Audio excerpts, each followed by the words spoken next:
Eh bien, mesdames et messieurs, nous sommes une nouvelle fois dans le cadre si agréable aujourd'hui de la forge d'An, et on a du mal à s'imaginer qu'il y a moins de 200 ans de ce double haut fourneau sortait quotidiennement des canons pour la marine.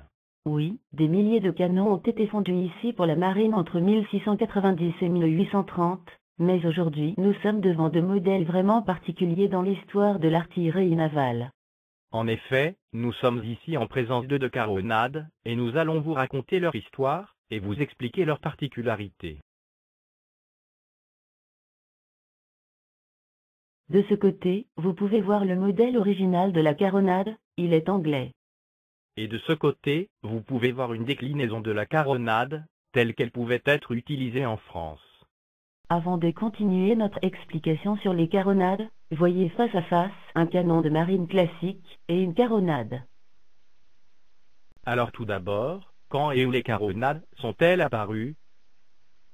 Les caronades sont apparues en Angleterre dans la deuxième moitié du XVIIIe siècle. Il existe encore un désaccord sur leur inventeur exact, mais elles ont pris le nom de l'industriel qui les a mises en production en Écosse, Caron. Elles seront ensuite copiées par les Français dès le début du XIXe siècle. Les caronades sont équipées d'une mire pour viser.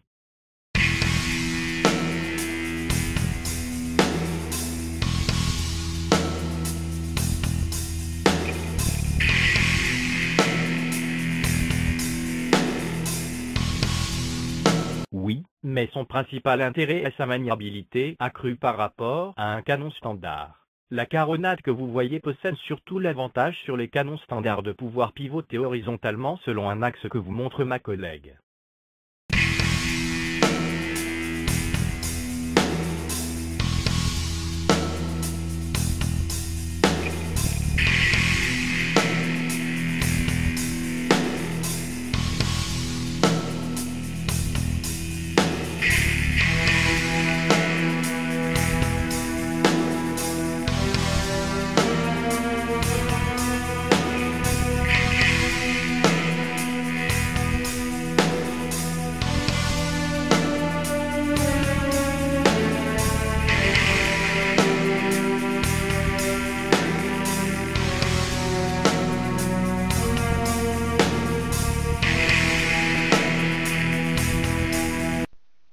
De par ses dimensions et son poids réduite, mais surtout par sa maniabilité, et aussi par sa faible distance de tir, la caronade était de préférence une arme défensive. On la positionnait plutôt sur les gaillards.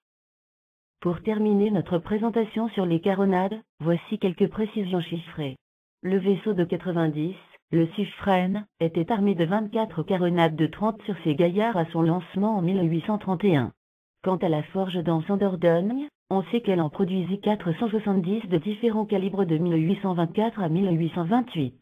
Deux d'entre elles ornent l'entrée du musée de la Marine à Rochefort. Enfin, on ne peut pas citer cette précision sur les caronades de la forge d'Ans sans signaler qu'elles étaient destinées à la défense de bâtiments de commerce.